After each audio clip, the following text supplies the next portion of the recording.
આજની ધર્મકથા. પ્રણામ.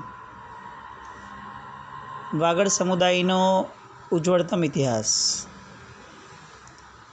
અને એ ઇતિહાસનું એક અમર પાત્ર કહી શકાય એવા પરમ પૂજ્ય આચાર્ય ભગવાન શ્રીમદ વિજય કલાપૂર્ણ સુરીશ્વરજી મહારાજા એમના જીવનચરિત્રના સ્વાધ્યાયના અંતિમ ચરણના છેડે આપણે આવીને ઊભા. પૂજ્યશ્રીએ જીવનની અંદર કેટલા ક્ષેત્રો સાચવ્યા, કેટલા સમાજો સાચવ્યા, કેટલા લોકોને સાહેબે સાચવ્યા. આ બધું સાચવવા દરમિયાન સાહેબે જે એક વસ્તુ સૌથી જબરદસ્ત સાચવી કે જે યુનિક હતી એ હતી પોતાનો આત્મસ્વાધ્યાય. સાહેબે એ પણ સાચવ્યો. નોર્મલી પ્રભાવક આત્માઓ જગત ઉપર સખત ઉપકાર કરે,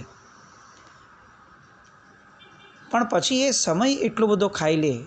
ઉપકાર કરવાનો જે એ પ્રસંગ છે એ બધા સમય એટલો બધો લઈ લે કે એ જાત માટે સમય કાઢવો એમને બહુ મુશ્કેલ લાગતો. પરંતુ સાહેબનું એ જે બેલેન્સિંગ હતું જગત અને જાત બંને માટેનું, એ અપ્રતિમ હતું. છેક દીક્ષા પહેલાંથી સાહેબ ધંધો કરતા ત્યારે પણ પોતાનો સમય એ પ્રાયોરિટીમાં રાખતા.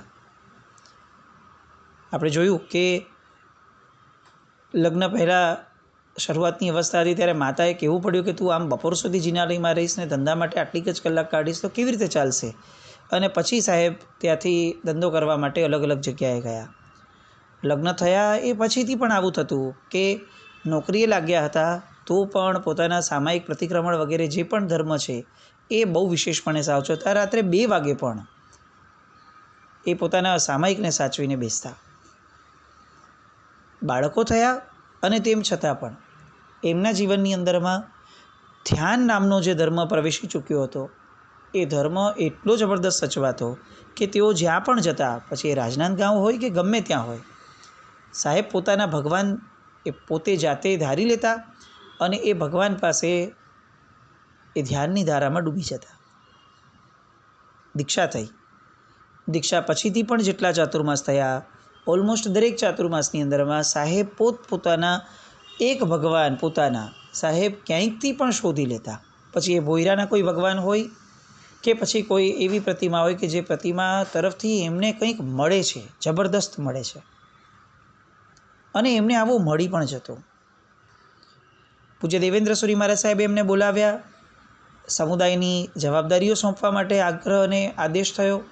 સાહેબની શરૂઆતમાં ના હતી કે આ મારો વિષય નથી, અને તેમ છતાં પણ સમુદાયના ભવિષ્યને લક્ષ્યમાં લઈ અને સાહેબ એ વસ્તુમાં તૈયાર થયા. ફક્ત તૈયાર થઈ હોય એવું નહીં, બહુ જ પૂર્ણ મનથી સાહેબે એ સમુદાયની જવાબદારીઓ નિભાવી હતી. અને એ જવાબદારીઓ નિભાવતા પણ પોતાના ધ્યાનની જે સાધના છે એની અંદર કોઈ કચાશ નહીં. મહિનાના 5 દિવસ જેટલો સમય સાહેબ પોતાના ઉપવાસ આદિ ક્રમની અંદર ગોઠવાઈ અને અલગ વયા જતા. કોઈક 1-1.5 કિલોમીટરના અંતરે જિનાલય હોય, એ જિનાલયમાં પોતે વહી જતા અને 8-8 કલાકની સાધના કરીને પછી પાછા આવતા. આ આચાર્ય પદવી પછીનો પણ ક્રમ, ગચ્છાધિપતિ બન્યા પછીનો પણ આ જ ક્રમ. એટલે સાહેબના જીવનની અંદરમાં એક ક્રમ બહુ જ નિયમિત રહ્યો, એ હતો જગતની સાથે જાતને સાચવી લેવાનો ક્રમ. આજે આપણા બધાના જીવનની અંદરમાં જે બેલેન્સ નથી થતું એ આ છે. આપણી ફેમિલી લાઈફ, આપણી સોશિયલ લાઈફ, આપણી બિઝનેસ લાઈફ, આ બધી લાઈફ સાથે આ લાઈફ જેની માટે મળી છે એવી સ્પિરિચ્યુઅલ લાઈફ એ આપણે સાચવી નથી શકતા. પૂજ્ય કલાપૂર્ણ સુરીશ્વરજી મહારાજાને રોજ વંદના કરી અને એમની પાસે ખરેખર આ માંગવા જેવું છે કે સાહેબ અમને અમારી આધ્યાત્મિક જીવનની જે ઘડીઓ છે એ પણ કંઈક પ્રાપ્ત કરવા માટેની તમન્ના તાલાવેલી જાગે એવું અમારામાં પ્રગટાવો, અને એનો સમય અમે કાઢી શકીએ, અમે ચોરી શકીએ સમયને ગમે ત્યાંથી, અને એને સમય આપતા શીખીએ, કારણ કે ખરું જીવન તો એ છે. આવા બધા ભાવ પૂજ્યશ્રી પાસે મેળવવાના આપણે આ સ્વાધ્યાયના પ્રયાસો ચાલે છે. સાહેબ હૈદરાબાદથી પૂના તરફ પધારી અને હવે મુંબઈથી, નવી મુંબઈથી જ્યારે વાગડ 724ના લગભગ 5,000 માણસો આતુરતાપૂર્વક એમની રાહ જોઈને ઊભા હતા, થનગની રહ્યા હતા પૂજ્યશ્રીનું સ્વાગત કરવા માટે. સાહેબ પ્રથમવાર આ ભૂમિ ઉપર પગરણ માંડી રહ્યા હતા અને એટલે આખો સમાજ હિલોડે ચડ્યો હતો. પણ પૂજ્ય કલાપુણેશ્વરીશ્વરજી મહારાજ એ કોઈ એવું નામ ન હતું કે જે કોઈ સમાજના બંધનમાં કે સમાજના વાડામાં બંધાઈને રહે. સાહેબ જ્યારે નેરુલ પધાર્યા ત્યારે રસ્તામાં એમને સત્કારવા માટે એવી ભીડ રહેતી. કોઈ પ્રાઇમ મિનિસ્ટર આવવાનો હોય અને રસ્તાની બંને બાજુએ રસ્સી બાંધવી પડે કે એમના કાફલાની અંદરમાં ક્યાંક ને ક્યાંક આજુબાજુનો ધસારો એ એમને નુકસાન ન પહોંચાડી દે. આવું જ કંઈક પૂજ્યશ્રી સાથે થયું. રીતસર આજુબાજુમાં વ્યવસ્થાપકોએ રસ્સી બાંધીને ઊભા રહેવું પડ્યું બંને બાજુએ. અને આ કોઈ જાહેરાત વગરનો ક્રમ હતો. ક્યાંય કોઈ જાહેરાત ન હતી કે પૂજ્યશ્રીનું આવી રીતે સામયું થવાનું છે.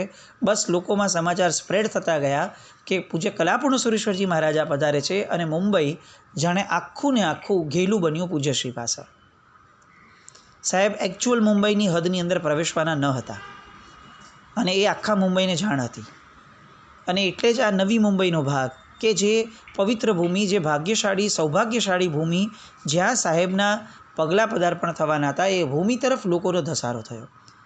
મુંબઈથી નવી મુંબઈના બધા રોડ એ જાણે એમની માટે જ સર્જાયા હતા એ રીતે હકડે ઠઠ ભરાવાના શરૂ થયા.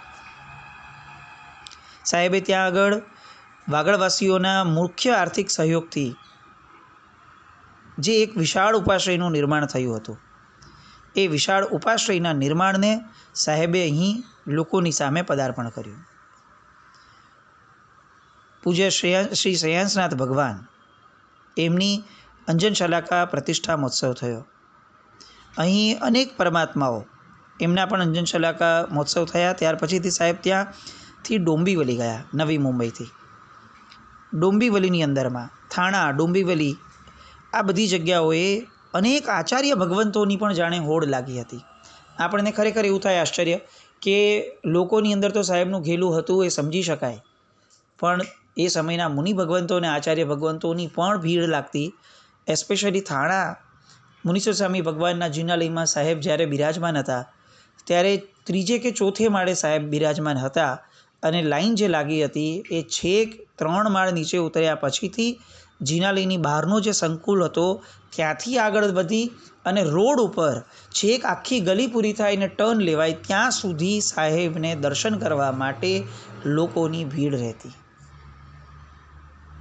આ કયું વ્યક્તિત્વ હશે? આ કેવી લોકચાહના પામેલું વ્યક્તિત્વ હશે? આપણી કલ્પના બહારનું.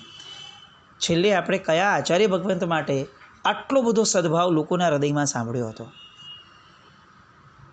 અને મુનિ ભગવંતોની લાઈન એ થાણામાં સાહેબની સ્થિરતા સમયે એટલી હતી કે મુનિ ભગવંતોએ પણ ક્યુ લગાવવી પડી હતી અને મુનિ ભગવંતોને પણ એ સમયે સાહેબના શિષ્યો કહેતા કે સાહેબ પ્લીઝ લાઈનમાં ઊભા રહેજો ને, વ્યવસ્થા તંત્ર જાળવજો ને.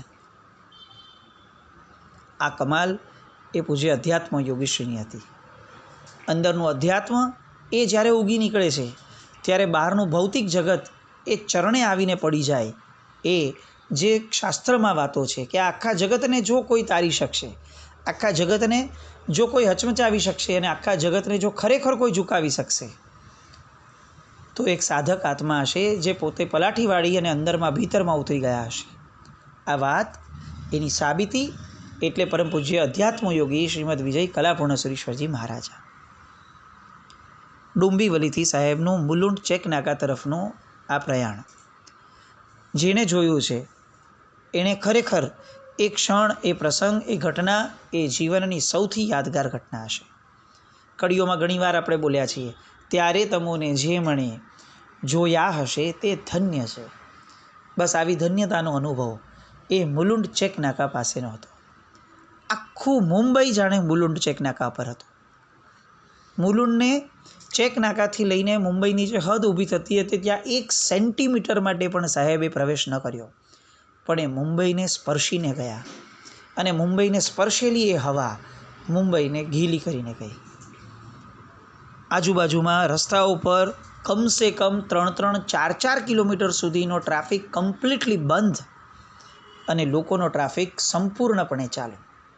એ જે દ્રશ્યો હતા અને એ જે નિસ્પૃહતા સાહેબના વદન ઉપર છલકાતી હતી, આટલા બધા લોકો ઉમટી રહ્યા છે એમને જોવા માટે, અને તેમ છતાં પણ પોતાની સહજતાની અંદર લેશ માત્ર ફરક નહીં.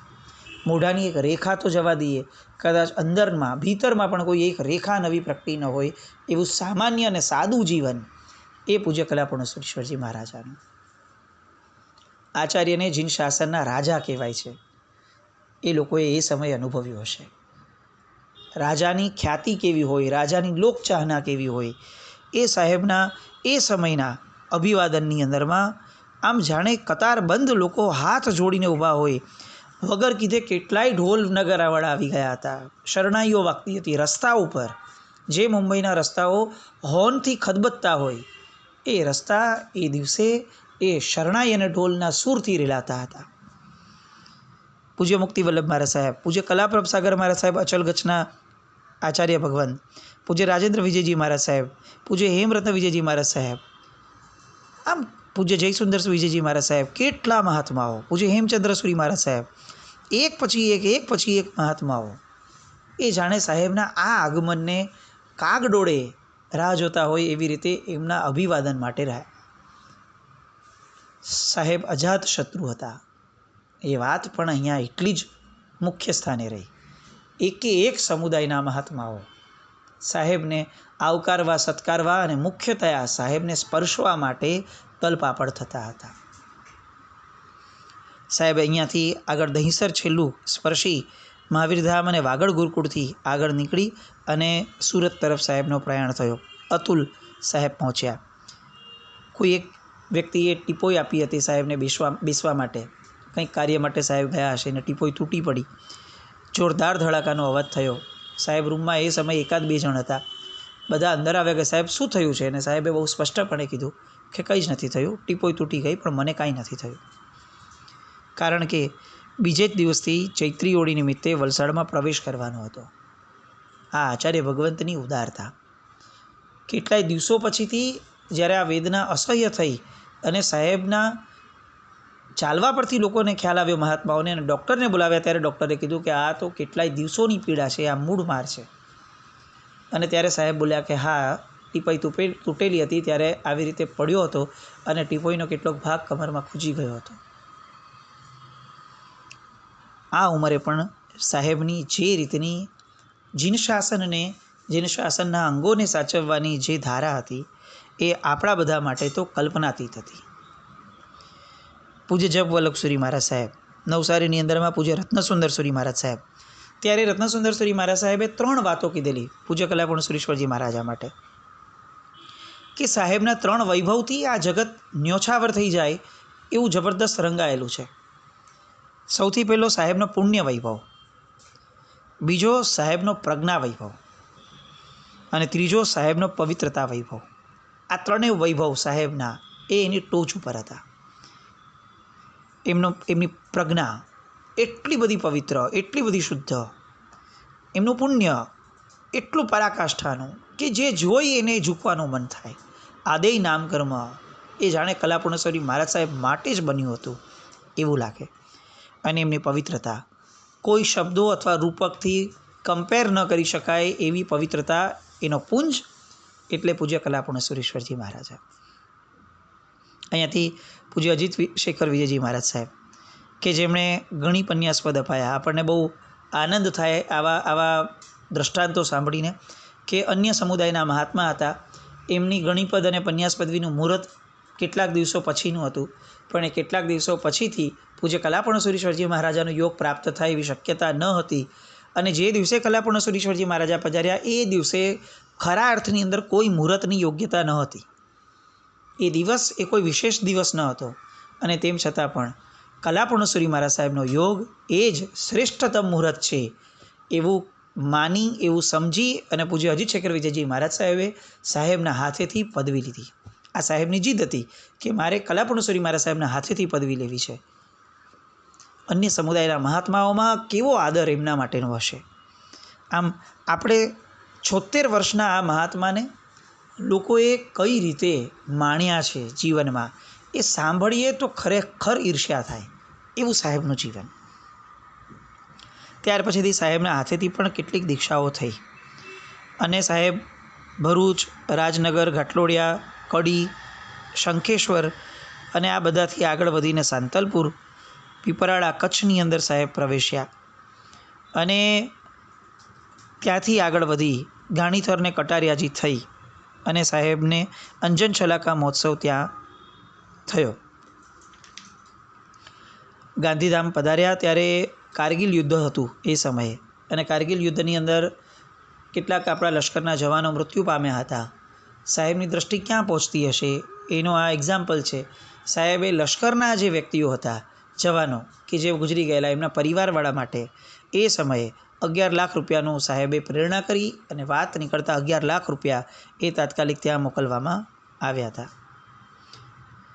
ત્યાંથી પછીથી સાહેબ 400 વર્ષ પ્રાચીન ચંદ્રપ્રભ જિનાલય મોખા એનો જીર્ણોદ્ધાર ત્યાં થયો, જેની અંદર 8 કોટી નાની પક્ષના તમામ સ્થાનકવાસી જૈનો જ હતા અને તેમ છતાં પણ આ સરસ મજાનું તીર્થ સચવાયું. અને ત્યાંથી પછી સાહેબ પધાર્યા વાંકી. વાંકીની અંદર એ ચાતુર્માસ, 109 જેટલા સાધુ સાધ્વીજી ભગવંતો અને પંચવસ્તુ પર વાંચના શરૂ થઈ હતી. એની હારે અધ્યાત્મસારના આત્મા અનુભવો અધિકાર એના ઉપર પણ સાહેબે વાંચના આપી હતી. આ વાંચનાઓનું પુસ્તક કહે કલાપૂર્ણસુરી એ પણ ત્યાંથી જ લખાવાનું શરૂ થયું હતું. અને એ જ ચાતુર્માસની અંદરમાં પૂજ્ય કલ્પતરુ વિજયજી મહારાજ સાહેબ, પૂજ્ય પૂર્ણચંદ્ર વિજયજી મહારાજ સાહેબ, પૂજ્ય મુનિચંદ્ર વિજયજી મહારાજ સાહેબ, એ બધાને ભગવતીના યોગોદ્વનની અંદરમાં સાહેબે બેસાડ્યા. અને ભુજની અંદર નવનિર્મિત જિનાલય શ્રી સંભવનાથ ભગવાન આદિ અંજન છલાકાની મહોત્સવથી લગભગ 3 કરોડ જેટલા ચડાવા એ સમયે થયા. ત્યાં મુખ્ય જિનાલયમાં વાંકીમાં શંખેશ્વર પાર્શ્વનાથ ભગવાનની પ્રતિષ્ઠા પણ થઈ. કેટલાય પ્રસંગો આવા એક પછી એક સાહેબે શરૂ થયા. અને એક દિવસ આવ્યો, એક પવિત્રતમ દિવસ આવ્યો કે જ્યારે વાગડ સમુદાયની અંદર એક નવો ઇતિહાસ સર્જાયો. અને એ દિવસ હતો મહાસુદ છઠ અને એ સ્થળ હતું વાંકી. પરમ પૂજ્ય ગણીવર શ્રી કલાપ્રભ વિજયજી મહારાજ સાહેબ, એમને પૂજ્યશ્રીએ આચાર્ય પદવી પ્રદાન કરી અને પોતાના ઉત્તરાધિકારી તરીકે એમને ત્યાંથી જાહેર કર્યા. એ જ સમયે પૂજ્ય કલ્પતરુ વિજયજી મહારાજ સાહેબને પન્યાસપદ અને મુનિશ્રી પૂર્ણચંદ્ર વિજયજી મહારાજ સાહેબ અને મુનિશ્રી મુનિચંદ્ર વિજયજી મહારાજ સાહેબને ગણીપદથી અલંકૃત કર્યા. એવો વિચાર આવે કોઈકને કે સાહેબના સંસારી પુત્ર હતા અને સાહેબે એમને જ ઉત્તરાધિકારી તરીકે નિમ્યા. શું પરમાત્માના શાસનમાં પરિવારવાદને કિંમત છે? પરિવારવાદને સ્થાન છે? આ પ્રશ્ન કદાચ લોકમાનસમાં જે લોકોના જીવનની અંદરમાં આ આધુનિકતા પ્રવેશી છે અને સ્વચ્છંદ પ્રવેશ્યો છે એમના મનમાં આવી શકે. પરંતુ જેમણે પૂજ્ય કલાપૂર્ણેશ્વરીશ્વરજી મહારાજાનું જીવન જોયું છે, આજે આપણે 35 દિવસથી 33-34 દિવસથી સાહેબને સ્પર્શ્યા છે અને એ સ્પર્શનામાં આપણે સમજી શકીએ છીએ કે જે દીકરાઓ દીક્ષા પહેલાં પણ પૂજ્ય કલાપૂર્ણેશ્વરીશ્વરજી મહારાજાના અંતરંગ જીવનમાં, અંતરંગ ઘટનાઓમાં ક્યાંય સ્પર્શ્યા ન હતા, એમના દીકરા તરીકેનો ભાવ મોહજન્ય એ ભાવ ક્યારેય એમનામાં સ્પર્શ્યો ન હતો. ઇનફેક્ટ એમ કહી શકાય કે સાહેબ પરિવારના કેવા મોટા ઉપકારી હતા. સાવ નાની ઉંમર 6 વર્ષ, 7-7.5 વર્ષ, અને બાળકોને ટ્રેન કરવામાં એમને જે અથાગ પુરુષાર્થ એક ચાતુર્માસમાં કર્યો હતો દીક્ષા પહેલાંના, અને પછી એમણે પરિવાર સાથે દીક્ષા લીધી હતી. આ બધું સાંભળ્યા પછીથી ખરેખર એવું લાગે કે સાહેબનું જીવન એ ફક્ત અને ફક્ત જાણે આ જગતમાં, આ ભરત ક્ષેત્રના દેખીતા જગતની અંદર ઉપકાર કરવા માટે જ સાહેબને અવતરિત કરાયા હતા. અને માનસ પુત્ર તરીકે પૂજ્ય કલાપ્રભ વિજયજી મહારાજ સાહેબ હતા. એ મોહજન્ય પુત્ર તરીકે એમણે ક્યારેય ગણ્યા જ નહોતા.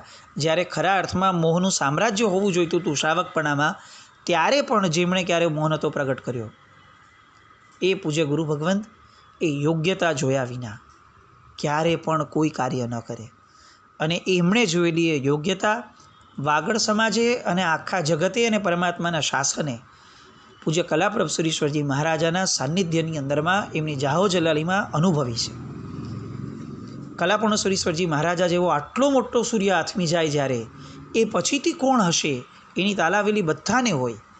અને એ સમયે જે પણ વ્યક્તિ ઉત્તરાધિકારી તરીકે જાહેરાત થાય એ નાનકડો દીવડો જ લાગે અને લોકોના મનમાં શંકા જાગે કે આવડા મોટા સૂર્ય પછી આ દીવડો શું કરશે. પરંતુ આ દીવડાએ જે ઝગમગાટ કર્યો અને એના પ્રકાશથી જે ઝળહળાટ થયો વાગડ સમુદાયની અંદરમાં અને જે વિકાસ થયો કચ્છનો, વાગડ સમુદાયનો, પરમાત્માના શાસનનો, એ જોયા પછી ખરેખર એવું લાગે કે પૂજ્ય કલાપ્રભ સુરીશ્વરજી મહારાજા એ પૂજ્ય કલાપૂર્ણ સુરીશ્વરજી મહારાજાના માનસ પુત્ર હતા અને એટલે ઉત્તરાધિકારી તરીકે શ્રેષ્ઠતમ સાબિત થયા. સાહેબની આ દીર્ઘદ્રષ્ટિ, સાહેબનો સમુદાય પ્રત્યેનો આ જબરદસ્ત વાત્સલ્યનો ભાવ અને એ જે બીમાર પડ્યા હતા ત્યારે એમણે જે નક્કી કર્યું હતું કે મારે હવે કેટલીક વસ્તુઓ કરી લેવી છે, એમાંનું આ છેલ્લું ચરણ કે જેની અંદરમાં ઉત્તરાધિકારી કે જાહેર કરી અને હવે સમુદાયને સિક્યોર કરી લેવાનું. બસ કદાચ એમ કહી શકાય કે સાહેબની આ છેલ્લી જવાબદારી હતી કે જે સાહેબે પૂર્ણ કરી.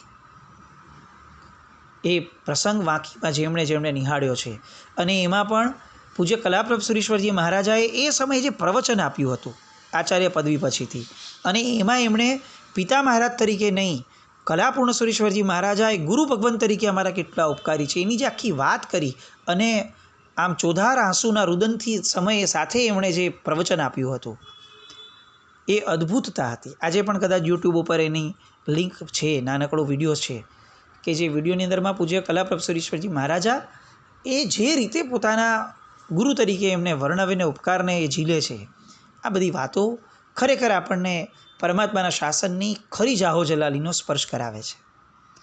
સાહેબના અંતિમ ચરણ પછીથી હવે સાહેબનો જે અંતિમ સમય આવ્યો, એ સમયે સાહેબ જે રીતે સ્થિર રહ્યા, યોગની કક્ષામાં રહ્યા, જે સમાધિસ્થ રહ્યા, એ બધી વાતો આવતીકાલથી જોઈએ. જીનાજ્ઞા વિરુદ્ધ કંઈ પણ બોલાયું હોય તો મિચ્છામિ દુક્કડમ જૈનમ જયતિ શાસનમ.